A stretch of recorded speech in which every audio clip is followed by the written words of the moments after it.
it's total darkness all around me. I'm like the only vehicle on the road. Well, occasionally I see people coming towards me.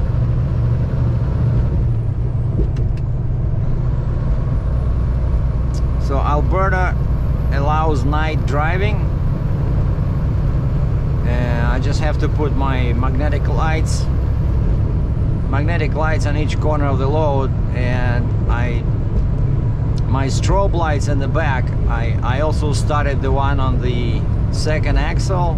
Axle 3 does not work for some reason, so in the back I have 4 flashing lights, one on the very end, axle 4, and one on axle 2. You know, like the more the merrier. So you can see in the mirror probably. That's my strobe light on the roof, and actually it's pretty good. It shows that big arm that sticks out, so if somebody coming this way. And time now is 7:30 Eastern, but it's only 5:30 over here. But for me, because I'm from the east, it was very easy to get up at 4:15 local time, because it's 6:15 for me, right? And so 4:15 I'll check my lights, check the load, set up the lights, warmed up the engine, and it was still 10 to 5. And the gas station across the street was opening at 5. And I was waiting for that because I wanted to get coffee, water, and use the bathroom. I go there at 5, like 1 minute to 5, till I walk, it's already 5. At the door, the guy opens the door, I'm the first customer. And I said, do you have coffee? And he's like, oh, I gotta make it. You know, 10-15 minutes. Son of a bitch, I cannot wait 10-15 minutes. I gotta keep going till, you know, the roads are clear and there's no traffic.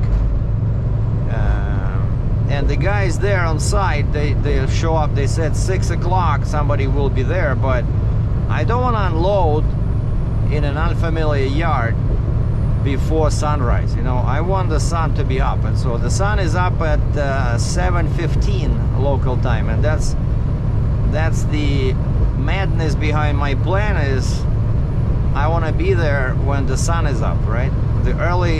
As early as possible, but also 7 is 9 in Ontario, so I only have 1 hour to send in my paperwork to be paid.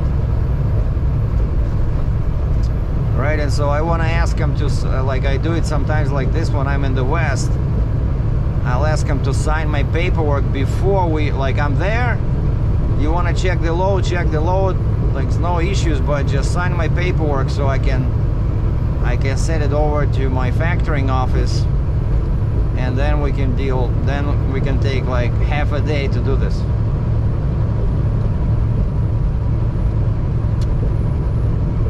Like there's a car maybe once every 10 minutes, no, maybe 5 minutes. But I thought this is 2A's, right? So I just left Wetaskiwin like 20 minutes ago, and I thought the guy would be done with coffee, you know, by the time I went to the bathroom, washed up my face, you know. I was there probably 10 minutes. I come back, no coffee, and I see some transparent liquid in the coffee thermos, and what is this? And he says, oh, I have to clean it. So basically the guy didn't clean it on the night before, so now he's cleaning it, and he says I have to put some chemical in it, but he says 15 minutes you'll have a cup of coffee. And I said, no, I cannot wait 15 minutes, right? Because it was already like 5:10. Another 15 minutes it'll be 5:30 probably, right? And then I don't want to, I need to deliver. Like my focus right now is goal 1, deliver safely at the consignee, and goal 2, get paid. And both of these, they're interconnected, right? If I don't deliver, I cannot get paid. So, and then I'm gonna go to the hotel for a couple of days because I'm exhausted from this trip, like mostly, you know, psychologically. I need a reset.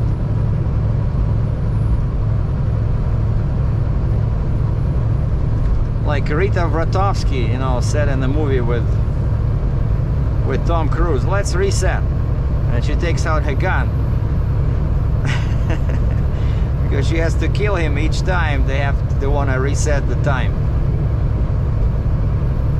And this is the first truck I see. See the guy coming towards me? I see from the clearance lights, it's the truck, a truck.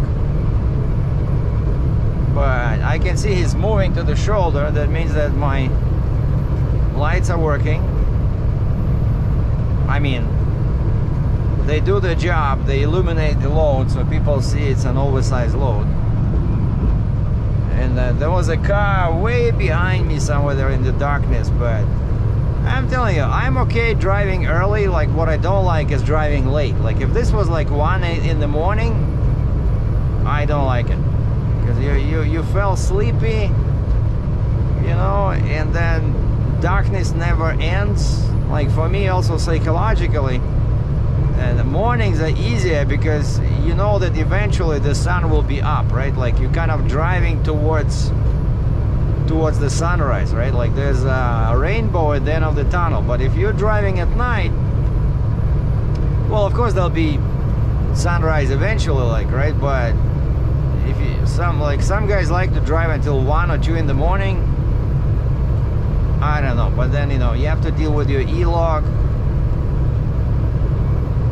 But so yeah, I wanted to deliver yesterday, but the guy told me they were going home at 6.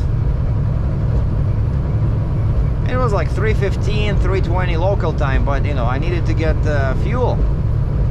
And it took time with, you know, dropping the trailer, getting fuel through that tiny little baby hose, and then hooking back up to the trailer. So when I texted the guy, it was like 5 to 4. And I said, that's it. It's 170 kilometers. So, what is that? 106 miles. I know it'll take me 2 hours. And I was right, because I did not realize that 2A, I thought 2A would be already 4-lane, like a divided freeway, but no, I went through a bunch of lights, a couple of small towns, and now, yeah, so I'm going southwest, basically in 19 kilometers, I'm merging with Highway 2. Well, that one, I know for sure, that one, Highway 2, is a freeway. By freeway, I mean the divided highway. And of course here you gotta be on the lookout for deer and other crazy animals that have no brain and just rush into the traffic. So that's why I switched my brakes on. Second step 2 on my engine brake.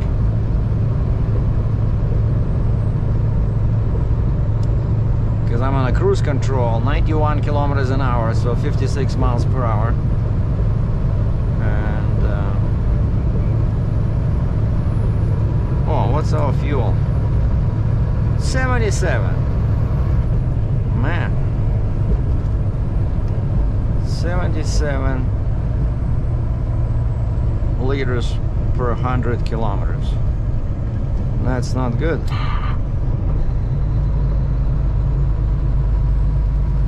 Like an average car in metric, right? Like when I had a Mazda, I wish I had a Mazda now pulling this. I had a Mazda 3 with a big engine. Well, for a small car, it was 2.5 liter. That thing was fast, you know. And at 120 kilometers an hour, 75 miles per hour, it was doing somewhere around 7 liters. 7 liters per 100 kilometers, which is around 30 miles a gallon if you translate. So 7 liters, I'm doing 77. Basically like 10 cars combined would be 70, and I'm still worse than that. Man. Yeah, you see, that's all these slowdowns. Now we're down to 50 kilometers. But I gotta abide by all these signs because, you know, I don't wanna get stopped by cops or anybody. You know, you don't want to draw attention because I want to deliver as fast as possible. I'm all legal, I have the permit, but I don't want any unpleasantness. I don't have time to, because, you know, cops, if they stop you even like for a regular level 1 inspection, they never rush, right? He checks you, okay, blink this light, and then he goes back into his car for half an hour to write the report, and then he's back, you know, okay, he has to restart his computer 10 times because the hard drive is full from all the fines he's writing. So basically, you lose an hour. What the heck is this? This looks like some kind of a maze, you know, like... Well, I don't think I've been on this 2A. Maybe for a brief point. Because actually I could have taken that 611 right from Wetaskiwin. There was a highway 611. Almost like 911, you know, 611. And it was going west, and after like 5 kilometers I would be on highway 2, but that's not my route. Like, just like you guys, I quite often I wonder, right, like, why would you send me oversized guy, oversized load, long, you know, heavy, for all these lights, you know, like lights, you know, small towns. Well, one explanation can be that maybe that 611 is not designed for such weight. Maybe there's a weak ass bridge somewhere there, I don't know.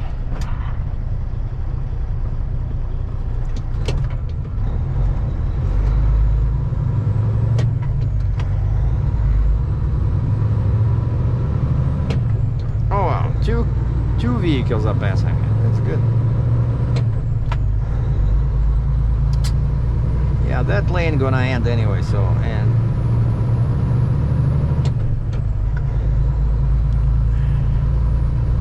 I don't like driving in the curb lane with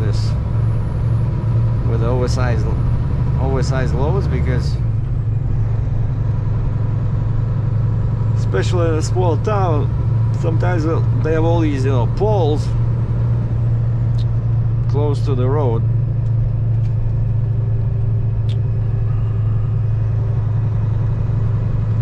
I see the sign says 2 this way, so this is highway 53. So if I take this one, highway 2 is maybe, I don't know, 5 kilometers away.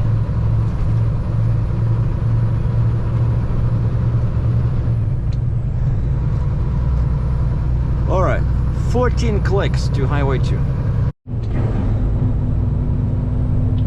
This is the ramp to highway 2. So basically 2A ends and there's 2 exits. You can either go north on 2 towards Edmonton, or south on 2, which I'm doing, to go to Red Deer.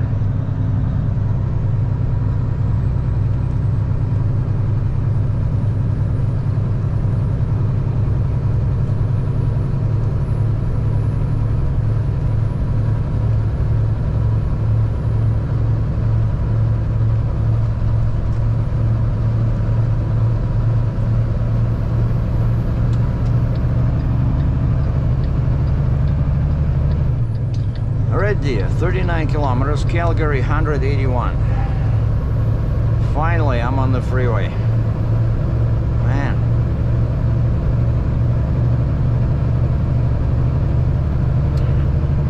Wait, does it have 3 lanes or 2? I cannot see.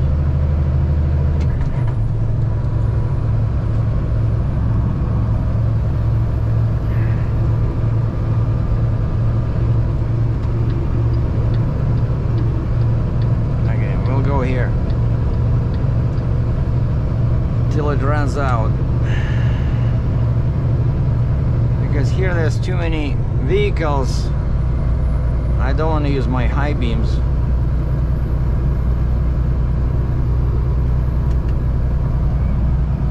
But I think it'll probably be 3 lanes. I'm vaguely, you know, remembering that around Red Deer it's 3 lanes in each direction.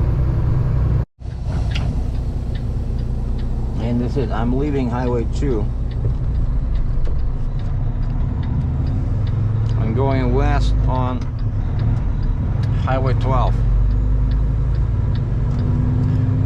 And I already see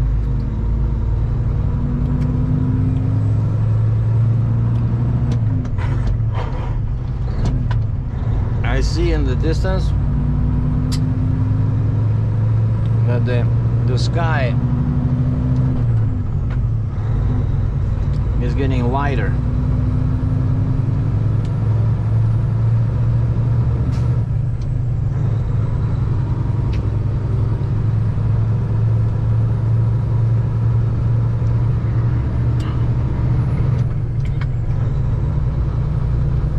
All right, let's see if this is a 2-lane or 4-lane. I have no idea.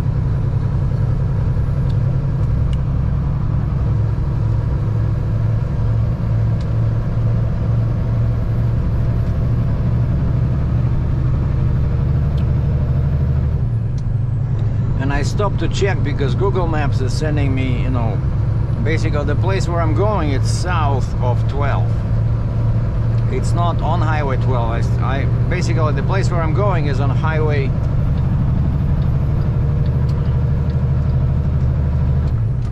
11. So I could have stayed on Highway 2 to Red Deer and then take 11 from there, but for some reason they don't want me there.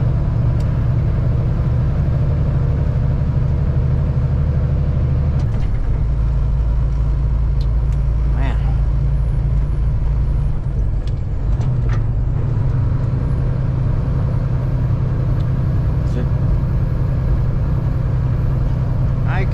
I cannot see because of this guy. Is it 2 lanes or 1 lane? What is no? Yeah, it's 1 lane. Okay.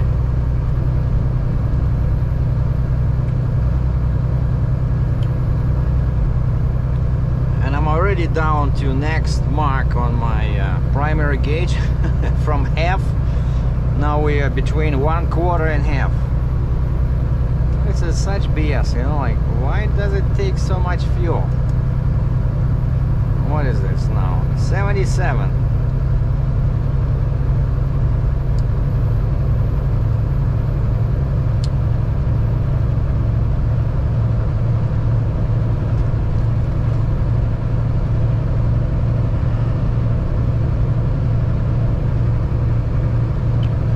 And so yeah, I stopped to double check which highway I'm supposed to take south from 12 to catch 11. Because Google Maps was sending me on something that I don't remember seeing on my route, and I have this on the sheet of paper.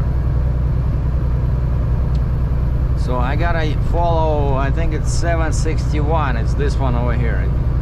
It goes straight south and then I catch 11. Because that's how they wanted me to go, right? So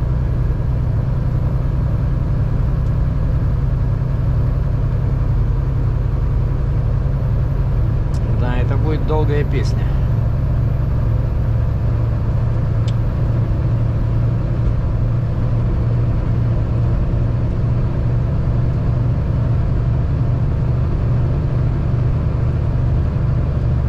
Man, I cannot wait to get this my trailer so I can drive empty.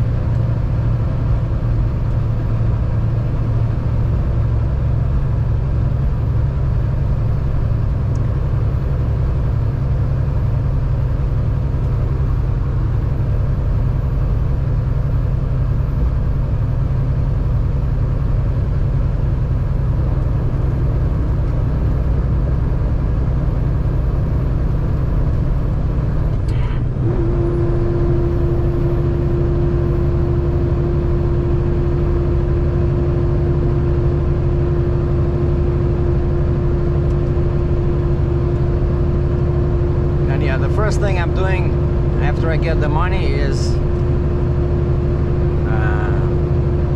buy a tuner and add 200 pounds of torque to the truck. But that's when I'm in the States, because these guys, they don't ship to Canada, so I gotta be somewhere in US so I can ship it to me. And then I gotta do my oil change and service, because I just went over 310, so that's my odometer in kilometers, 310,089. So that's all I did from March 1st, 2018. So 19, 20, 21. So pretty much 3.5 years. I did 310,000. So basically 100,000 K in 1 year. Which sounds like much, but that's only 60,000 miles, right? So that's what I'm averaging, 60,000 miles a year. Which I actually like, because this keeps the value of the truck up. Right? So, because the truck, when it's time to sell, this truck will have very low mileage, and because I don't idle unless I really have to, you know, it will also have low engine hours, because some people do check, you know, like it's not, of course, it's like an excavator or a dozer where that one is critical. They look at the engine hours, but on the truck it's important too, because you can tell. What the heck? You can tell what's the remaining lifespan of the engine is by how many hours it has, right? So if it has something like 10,000 hours, you know, that's basically, it's a write-off. Yeah, because how many hours you get? If you work, let's say 8 hours a day, I don't know, so 40 hours a week, right? So 160 a month times 10, 1,600. Okay, let's say 2,000 hours, right? A year, 2,000 hours a year. Yeah, so 5 years, it'll be 10,000 hours. That's when you can have some issues.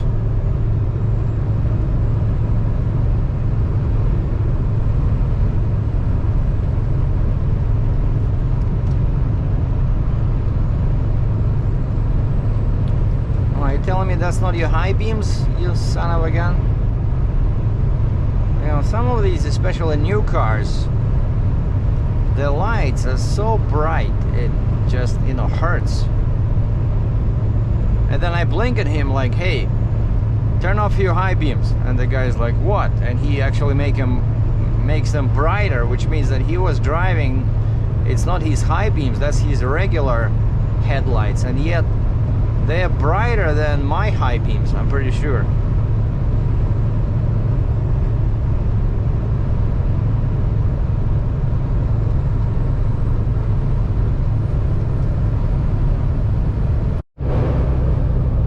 And it's getting lighter and lighter, especially the sky behind me. And you know when it's daylight is near is when your high beams don't make much of a difference compared to low beams. You know, it's like amazing how much stronger the sunlight is than your headlights, right? Because the entire world is illuminated, you know, so your tiny baby headlights, you know, do nothing.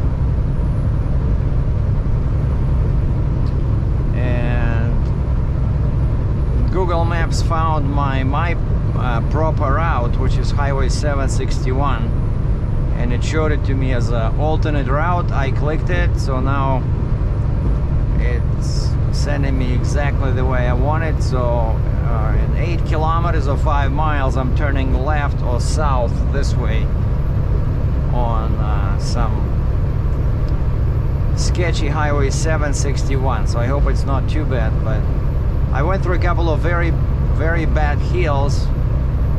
I managed to climb up, but it's getting hilly because, you know, this is west, right? And west, if you go all the way west, that's British Columbia. That's where the Rocky Mountains are. And so this spot, the more you go to the west, the more hilly it will become for sure. And time now is 10 to 9 in Ontario, or 10 to 7 over here. So I have 1 hour and 10 minutes to submit my invoice to the factoring company. Oh, check this out. What is that? Oh, deer.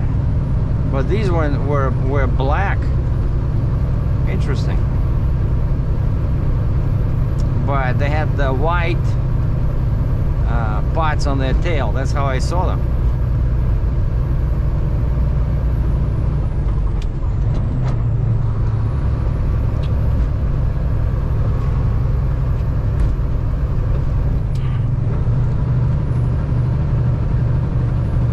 And high beams, you know, sometimes they help exactly in that situation with the animals, because it illuminates the sides of the road better. So if there's no cars at night, you know, no oncoming traffic, I always drive with high beams.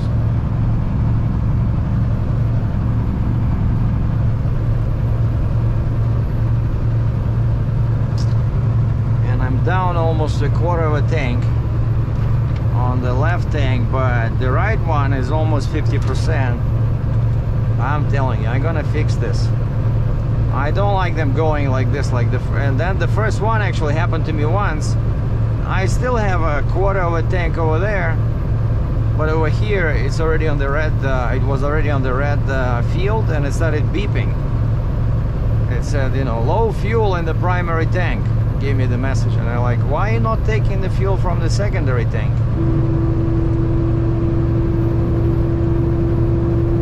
So maybe something is blocked in there, you know, maybe the air, because of course if the air cannot get into that tank, there'll be vacuum, and then the fuel cannot flow to this tank. Now remember, I had that issue on my International, but that one had, when I sold it, I think it has like 850,000 miles, because that's a typical, like a dry van truck, right? Because dry van guys, they drive so much.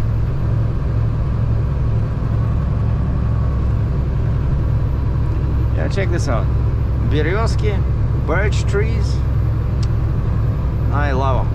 Always remind me of my mother Russia, motherland.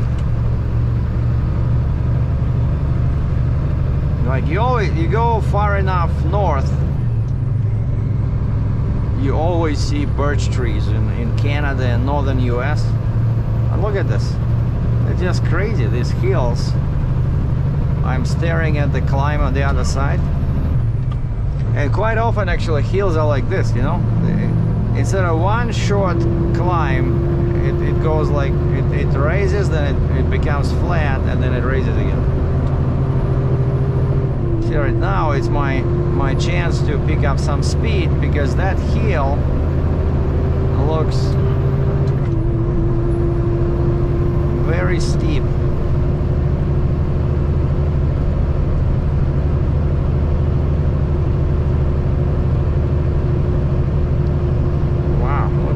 I don't know, 8%. You know, I should probably call Eaton Cummins and tell them to send those trucks over here.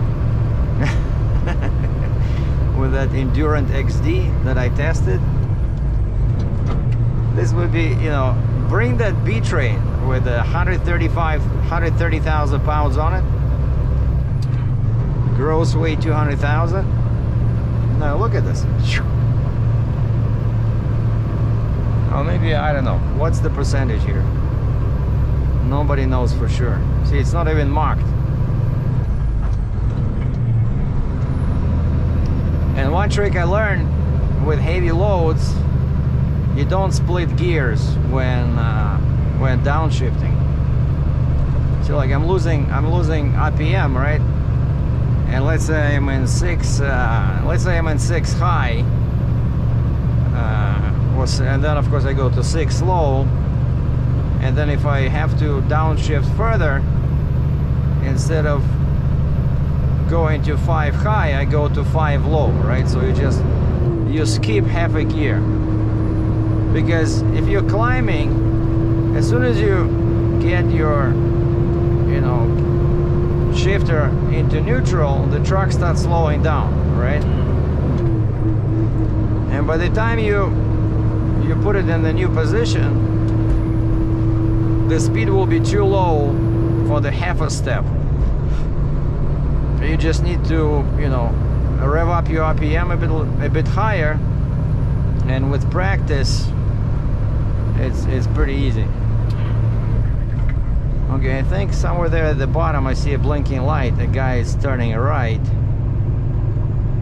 and my Google Maps says 1.5 kilometers to my turn, and that might be it. So I don't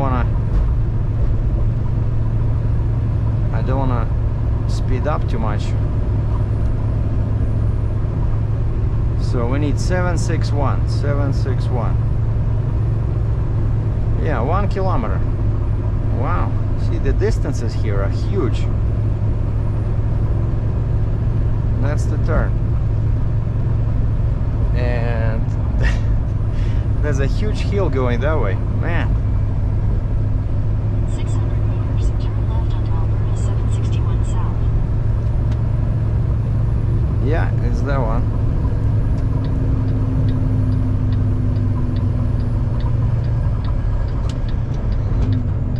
It's a Rocky Mountain house, actually straight.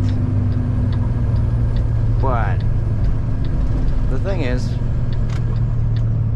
you see, this is 12, and this is. Take the next left onto Alberta 761 south. Why are we stopping? Oh, he goes left. Okay.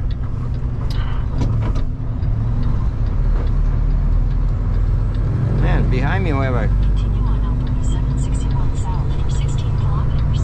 Like a caravan over there.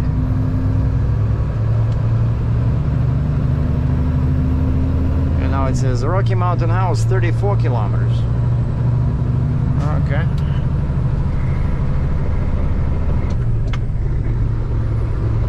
Narrow bridge. And you see the difference? Why is this one is a triple digit highway, 761, and that one was 11, and of course the smaller the number, the better the highway. Shoulders are much smaller here, and the bridge was narrow, but it's okay as long as it's not, we don't have too much oncoming traffic. We should be good to go.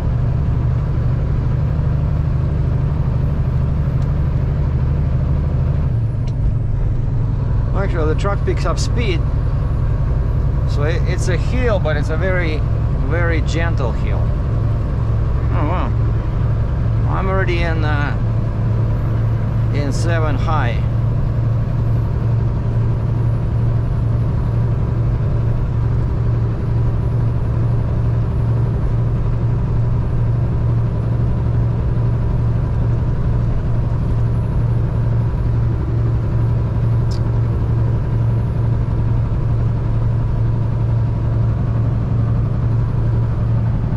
The sky is already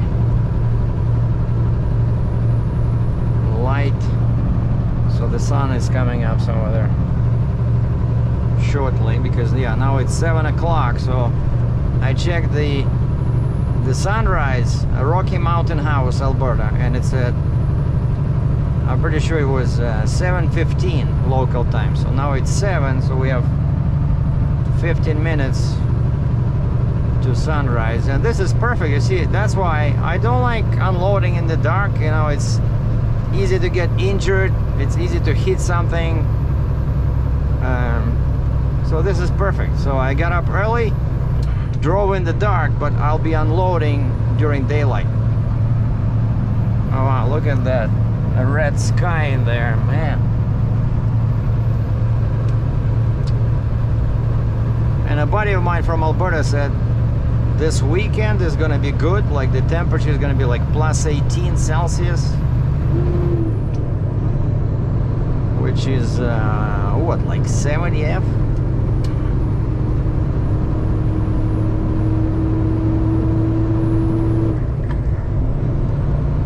Yeah, these are like hills and mountains already. This is not, this looks different than, let's say, Saskatchewan, right? Because there's much more trees. These like and I already see mountains in the distance, like some kind of a ridge very far away. All right, what is that blinking light? Why are you blinking? Oh, must be a school bus or something, but now it disappeared. Now it's blinking again. What the heck is going on? Oh, school bus, okay. But I thought they were supposed to have yellow or amber lights. I don't know, maybe his yellow bulbs burned out, so he put in white bulbs. Who knows, right? So anyway, yeah, this looks very different from Saskatchewan, Manitoba. I know over there up north they also have this. They have hills, they have trees. But down where I was driving, it was more like a plain or flat, you know, like what you see somewhere in Texas, of course, except it's, I think the soil is better. The soil is better, so there's grass everywhere. But yeah, this is cool. You know, I don't get to drive on highways like this. It's much more interesting than driving on a freeway, because you see stuff, you know, you pass some houses, some small towns. But yeah, that's not good. Those, like my late father, he was always, oh man, перистые облака, that's it, that's the end of the world. He called them, that's the Russian term, перистые облака, meaning kind of like feather-like clouds. Перистые means, you know, like very thin and spread out.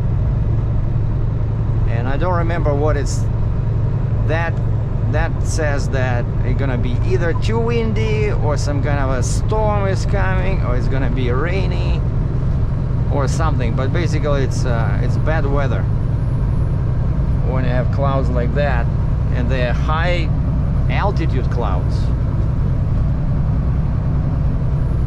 Oh man, перистые облака, that's it.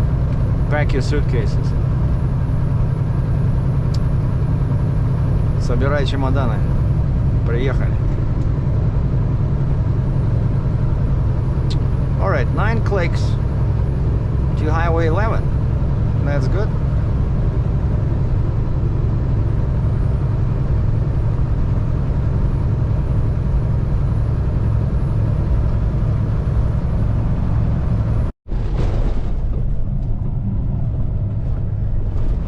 Okay, this is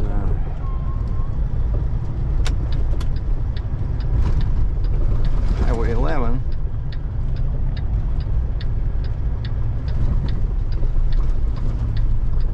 Take the next right onto Alberta 11 West. Well, there's no traffic behind me. I just want to take off my flashing lights.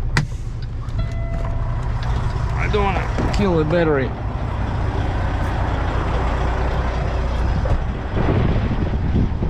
If I still have them.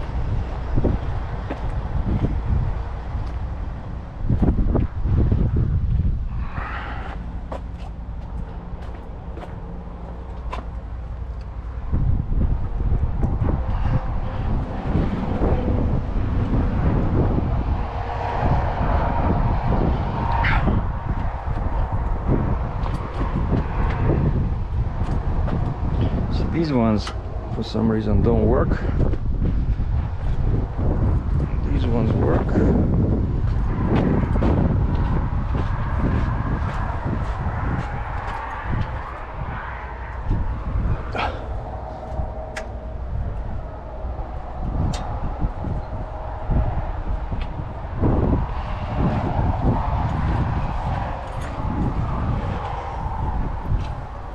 Oh, this one died.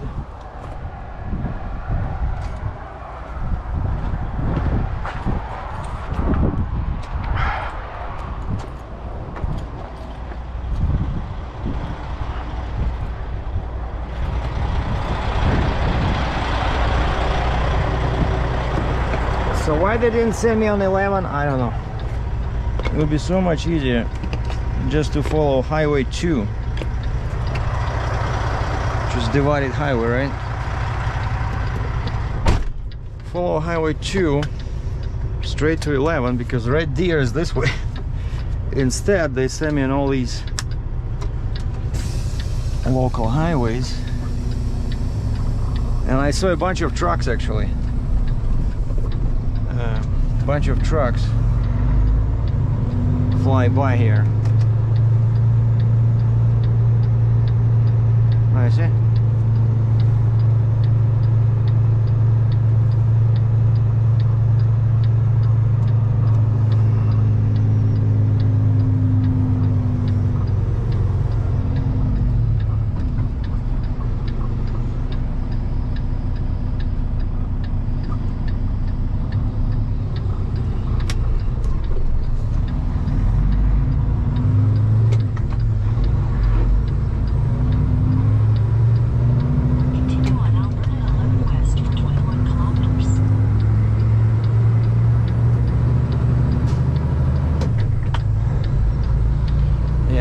Mountain House, 24 kilometers.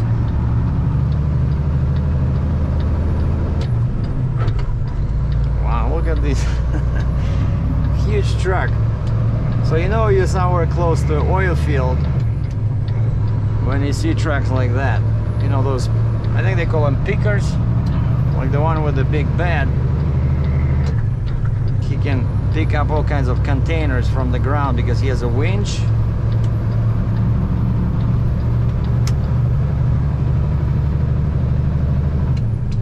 Okay, current local time 7:16.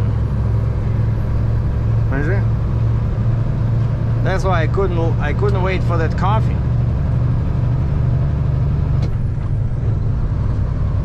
And you see the difference because it's 11, low number. Shoulders are much wider.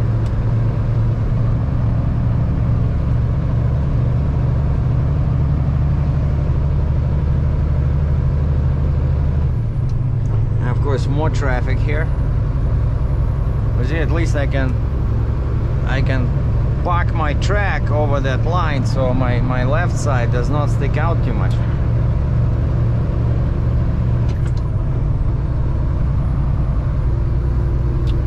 Yeah, and that's where that red marker is. That's where my it should be like a small local road going this way, and they said they sent me actually like a screenshot of a map, Google Maps, you know, screenshot, and with a pin dropped, and my broker says your delivery yard is right in the back of that, behind that pin. And I see there was a company name there on Google Maps, and that's what I used to program as my destination. And it worked. So finally, after 15 days, I'm 19 clicks away from the consignee. Unbelievable. I don't think I ever had a trip this long, you know? But again, I had to go to Canada, right, to get the Jeep. Then I waited 3 days for the Ontario permit, and then I lost half a day on Friday, and then Saturday, Sunday, Monday on Labor Day. So pretty much I lost a week. plus the much more longer distance going through Canada. Yeah, if I was doing it again, I wouldn't do it like this. I would just go empty home and pick up the Jeep and Stinger, come back to Zanesville and just drive across US, because this is just too many miles, you know. Even though I might save a couple of bucks on permits, because Ontario was only $262 for 2,000 kilometers, just 1,200 miles. So Ontario was super cheap, and then Manitoba was 265, and these are all Canadian funds, right? Manitoba was 265 Canadian, Saskatchewan was the most expensive, 650 I think, and Alberta was 219. Of course, on the US side it'll be more money, but what you gain in terms of money you lose in terms of fuel, right? Because there's so many, it's such a much longer distance going through Canada from Zanesville, right? I went back to Canada 2 hours. No, first I went west from Zanesville, right? Then I went north, but then I spent probably 3 hours driving east, right? And then Toronto, and then you start going west again. But it seemed like a good idea at the time, but if I knew that it would take 16 days, I'm thinking my chairman of the board would vote against it and tell the driver, go get your Jeep, get your ducks in a row, get your Stinger, and get loaded, and then you can go straight through US.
Flags are inside the cab, so I know what that means. I don't have an oversized load on my trailer. And here's why my truck is dirty inside and I cannot clean it every day. See? The camera started beeping and it says error, SD card error, and it shut off. Like, I never had this on 8. I'm recording with a 9, but it is really helpful. I can see myself because there's a screen to the left, you know. That's why sometimes you see me, what, you know, my eyes go to the left, because there's a screen there. I can actually see myself, and it is helpful for vlogging, you know. But yeah, so she's happy, everybody's happy, except I don't know why these construction guys are so unhappy. But why I stopped here, and actually there's a road, that road over there, the dirt road in the distance, that's what you're supposed to take, but it's so narrow and such sharp turns. So when I pulled in from that highway 11, I pulled into this company, and the guy comes out, he's not screaming, he says, oh yeah, you're going to these guys? I said, yeah. He said, well, you can go through our yard, it's much wider here And so I went like this, and then I turned on this road. So basically that road goes there, and I unloaded where those wind indicators are, you know, those wind socks, right? But why I stopped here, because I saw this heavy haul trailer. You don't see this every day in the States. This is Peerless. See, the brand is Peerless, like Peer, P-E-E-R-L-E-S-S, Peerless. So this is made in Canada. Now check out the Jeep. The Jeep has off-road tires, like very big rubber. And then I like this. I like that neck. You see the neck, the basic neck is very long, much longer than my 101 on the Fontaine. And then they have this, you see, so they only have one small neck to be able, they need to do this, and that's hydraulic over there. I can see the levers, so it's all hydraulic.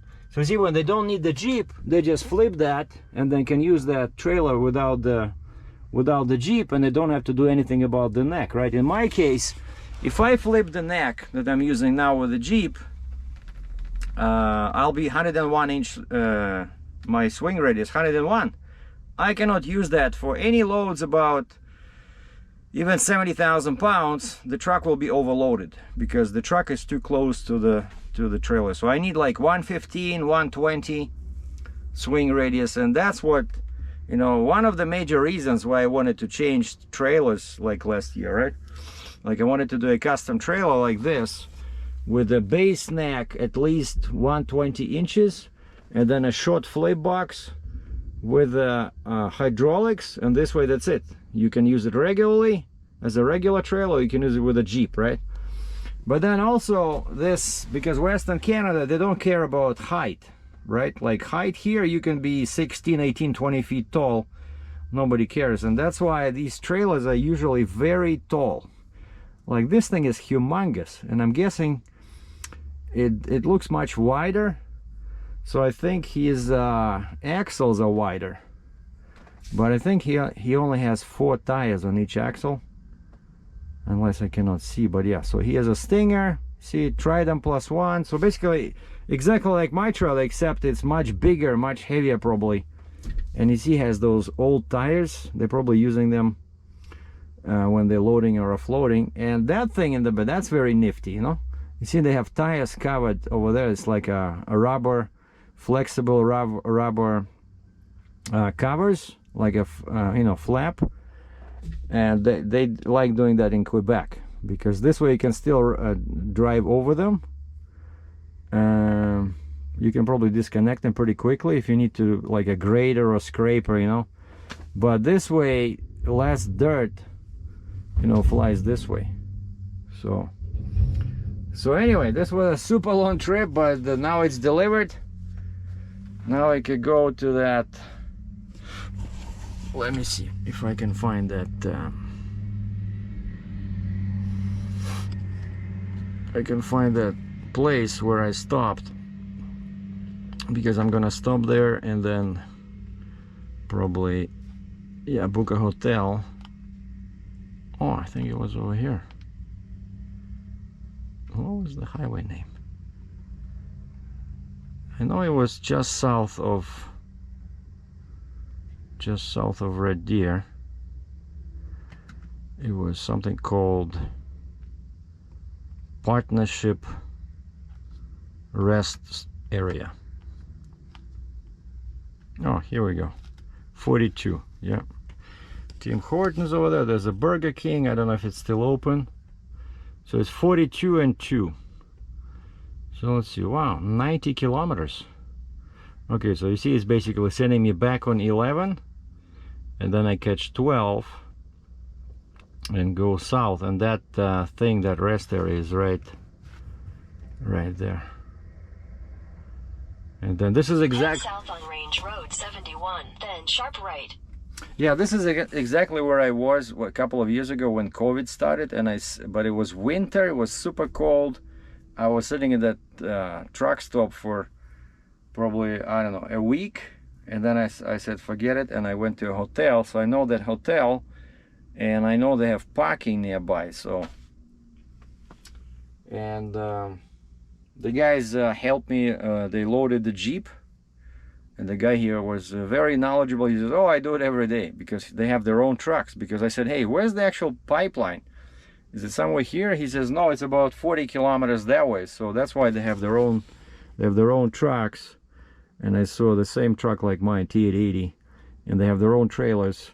And so all the machines are here, but I don't see those old ones because these guys rented, I think, like 5 or 6 of them. So mine is the only old one. All the others I see like brand new pipe layers. And I asked the guy who was the laborer who was helping me with the Jeep, I said, where's the old ones? And he says, oh, they're working. You see, so they were probably, oh, and I see parts. I saw, as I was leaving, I saw parts for my machine, you know, the counterweights and the boom, they're all there. So now they're gonna start attaching it. But yeah, if I was here yesterday, it would not do them any good. Okay, they can still unload me, but it would be like 6 o'clock. The guys would not be happy because they might be delayed, right? See, like it took, I was here, what, it's, now it's 11:47. And I was here at 8. No, wait, 8 local time. Yeah, I was here like 9:30. So it took 2 hours, you see? So yesterday would not work because I was still in Wetaskiwin. So I think this is, you know, this is the best I could do. It's just permits and there's so many miles. Luckily the weather was good, but the Labor Day, right, I wasted time with that. And then permits, Ontario permits took a long time. So anyway, so I think I did a good job. So the broker's happy, that's what counts. That's my customer. If the broker is happy, I'm happy. So like I said, I don't know why these guys they had these steel cop faces, you know, looking at me like but they were okay. They signed, you know, the boss smiled. He said, yeah, they can load your Jeep, no problem. But the other guy, I think he was his son or something. That guy was not in a good mood. I don't know why. I hope it was not because of me. So anyway, so time now to head out. I should have enough fuel to do 91 kilometers empty. And so yeah, the Jeep is on, but I kept the Stinger. I don't want to be messing with the Stinger. It might be easy to separate it, but then loading it, you know, it's so unruly. So I said, forget it. These guys actually, the driver, like their own heavy haul driver, was kind of like smiling at me. I said, I need to take the Jeep off. And he's looking at me. I said, I cannot drive like this. And he's, we do it all the time. And I said, yeah, because you're from here, so you probably have Alberta, you know, annual permit. I don't have the annual permit. If I drive like this, I'll have to get another permit, another $200-300 just to drive empty. So without the Jeep, I'm not too long, so it's okay. Anyway, that's it. Thanks for sticking with me through this super long trip. I hope you guys all enjoyed it. It was an interesting experience, and I got lucky with the weather. This not gonna last, so I better get the heck out of here. So I'll just take a couple of days off and then try to find something, hopefully maybe from US, from nearby US to Ontario or Quebec, because I need to get back. I need to take care of my license plate. Probably gonna cost me like $3 Canadian. And I need somehow to get my TWIC card, you know, TWIC. It's sitting in the suburb of Buffalo, New York, and they refuse to mail it to Canada, so they can only mail it to US. And that's another reason why I want to go into US, because if I'm in the States, let's say I'm driving, I know I'll be, let's say, in Chicago in 2 days, right, with the load that I picked up, let's say in Iowa, I don't know. Then I can find a UPS or FedEx customer center, and I can call these guys and say, hey, send it to this UPS customer center. I'll be there in 2 days. I'll pick it up, you know, like I'll pay them. Because yeah, that card, I paid $120 US to get it, and now it's sitting there. I got an email saying that, yeah, your card is issued. It's sitting in that office, but they don't want to mail it to Canada. So, and I don't want to lose it, because then I have to pay another $120. And without that card, you need an escort inside the port. You know, they always ask you, do you have TWIC card? So if you have the TWI card, you go through the port, because that means that you are checked, you know, they have your fingerprints. So it's a very good card, ID card to have, you know. Ciao.